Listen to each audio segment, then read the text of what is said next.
Por outro lado, se há essa dimensão da amizade e do comum, há também uma dimensão da persistência em Nancy, também admirável, dado que Nancy, embora tenha atravessado situações muito difíceis, pessoais, é um autor que nós podemos dizer que é na segunda metade da sua vida que a sua obra, e sobretudo a sua obra pessoal, se começa a desenvolver e começa a aparecer. Com uma serenidade, com, digamos assim, com um ritmo muito próprio, cada vez mais distanciado da academia ou da universidade, e temos hoje uma obra muito extensa. Uma obra muito extensa. É quase surpreendente percebermos como essa obra aparece na sua maior parte, talvez, nos últimos 30 anos. Bom,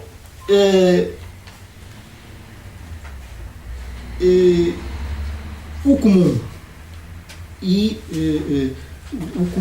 o pensamento do comum, e eu dei o título a esta nossa conversa, a questão da surpresa. Ser surpreendido pelo que aí está. Bom, o que é isto? Ser surpreendido pelo que aí está. Não são termos de Nancy, são termos meus, mas evidentemente todos reconhecerão que o que aí está é aquilo que é a questão do ser, não é? Dita aqui e dita com Nancy da forma mais simples e de alguma forma mais despojada de uma certa metafísica que envolveu esta questão do ser durante muitos séculos. Portanto, mas efetivamente Nancy é um pensador do ser. Eu gostava de sublinhar bem esta questão. É um pensador do ser, é alguém a quem a leitura, a frequentação de Heidegger é muito explícita, mas não precisa ser dita. Ela está lá no texto e aparece perfeitamente integrada na própria reflexão de Nancy, nunca, digamos assim, sob a forma de uma exegese heideggeriana. Não é isso que se encontra em Nancy. Ora bem, eu, um pouco em jeito de ironia, talvez um pouco de provocação, publiquei há algum tempo um artigo, que é um artigo em parte sobre o pensamento de Nancy, sobre esta questão, se quiserem, do ser em Nancy, precisamente na Nada, que o Sousa Dias também aqui referiu, e fiz uma brincadeira, apeteceu-me brincar um bocadinho com estas questões, e então fiz uma espécie de subtexto folhetinesco. Há um certo folhetim no meu texto, uma história que, enfim, para quem tem o ouvido para este tipo de enredo, compreende imediatamente que estou um pouco no século XIX, do romance europeu, e começo por dizer, bom, o mundo abandonou a filosofia. Bom, há um abandono efetivo e afetivo, parece, à primeira vista. Portanto, o mundo abandonou a filosofia. Bom, evidentemente, a formulação poderia ser considerada absurda. Não é? Como é que o mundo pode abandonar seja o que for? E como é que o mundo pode ter uma tal relação com a filosofia que possa estar em posição de a abandonar? Pronto, são as duas questões imediatamente que aqui se colocam. Bom,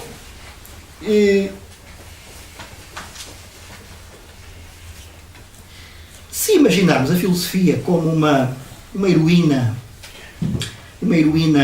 do século XIX, bela, mas também calculista, capaz de manipular as personagens masculinas, mas também suscetível de ser por elas manipulada.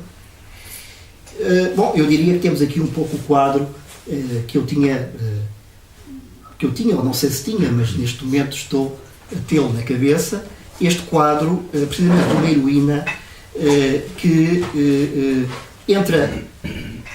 é levada pelo seu noivo a casa, à sua nova casa, que toma a posse íntima do seu domínio, mas este noivo, evidentemente, como um homem do mundo, como um homem ativo, este noivo está na casa algumas vezes, mas nem sempre, ou muitas vezes, não está em casa.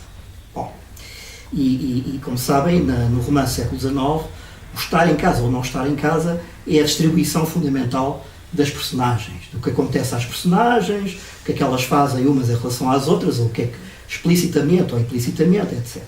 Bom, e evidentemente, no princípio, a história corre muito bem, a filosofia está em casa, é da filosofia que estou a falar, ela está em casa, a casa é o centro do mundo, se quiser, e evidentemente o noivo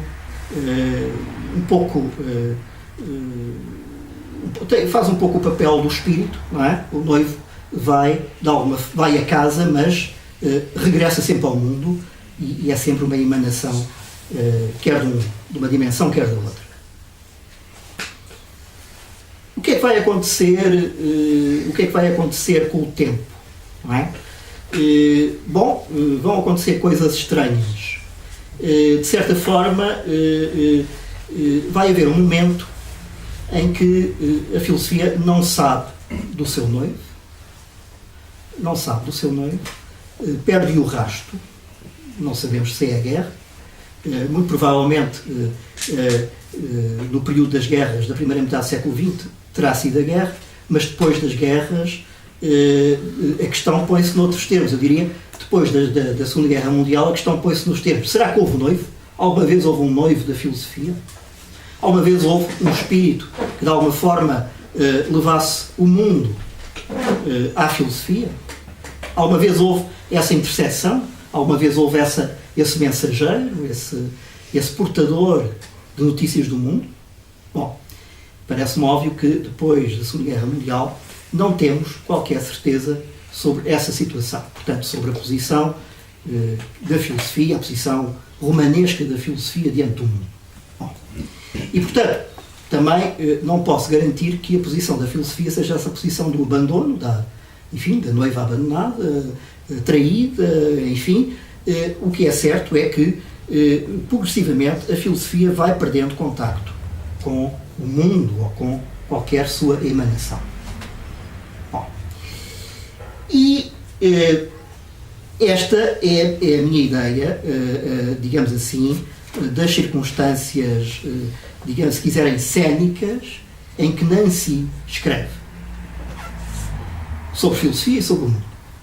Bom, Nancy está a escrever decididamente a partir de uma situação em que eu então digo que não é a filosofia que abandona o mundo, veio a tentação da filosofia, mas é precisamente o mundo que abandona a filosofia. Nada disto se passa, obviamente, em termos de propriamente de actanciais, de atores propriamente bem determinados, mas em termos de uma possibilidade que é inerente à própria filosofia, à própria constituição da filosofia como discurso.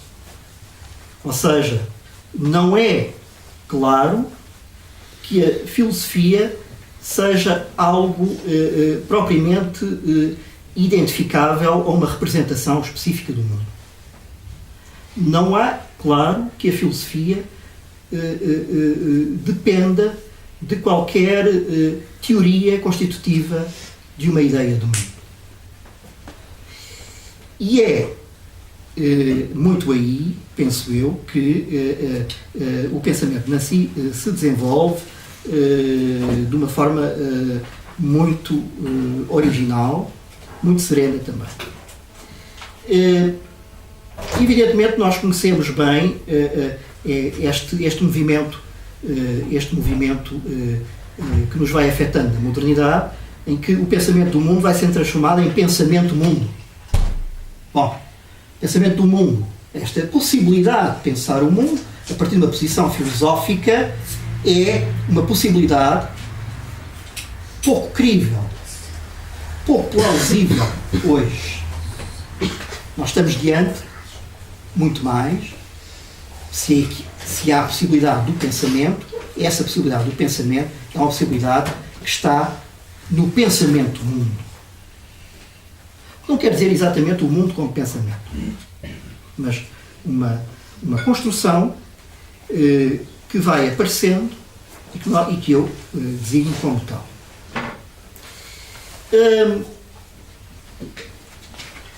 Ora, Jean-Luc Nancy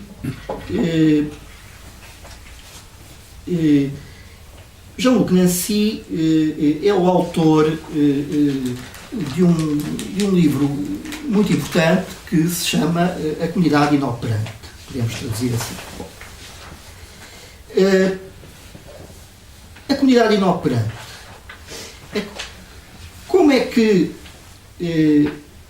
o que é a comunidade inoperante face a este problema do pensamento diante do mundo?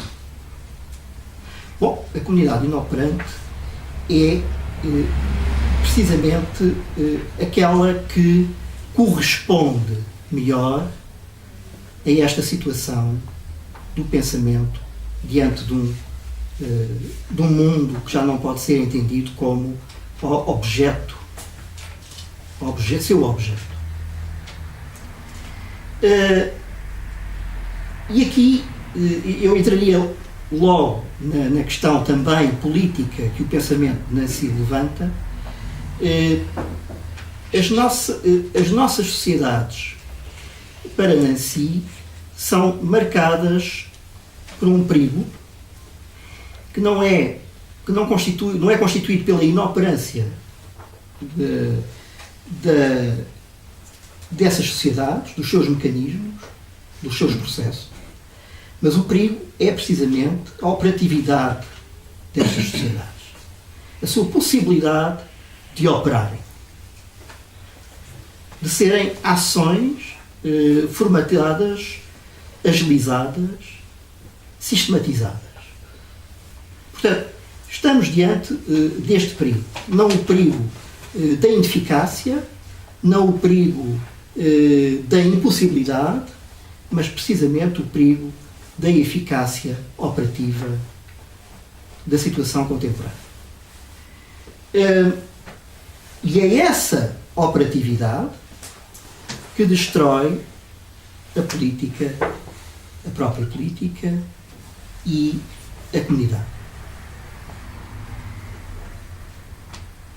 É conhecido, penso já aqui foi referido pelo Hugo, é conhecido que este livro de Nancy entrou em diálogo com um texto de Blanchot,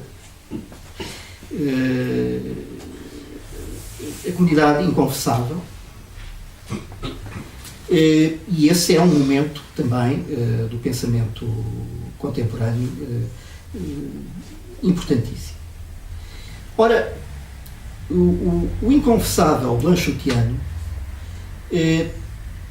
forma aqui como que também uma ressonância desta ideia da operatividade em Nancy. E de alguma forma podemos dizer então que também em Blanchot a autoexplicação da sociedade, a explicação de si da comunidade, é aquilo que de alguma forma a leva à incompreensão. É aquilo que de alguma forma a leva a um ruído incompreensível.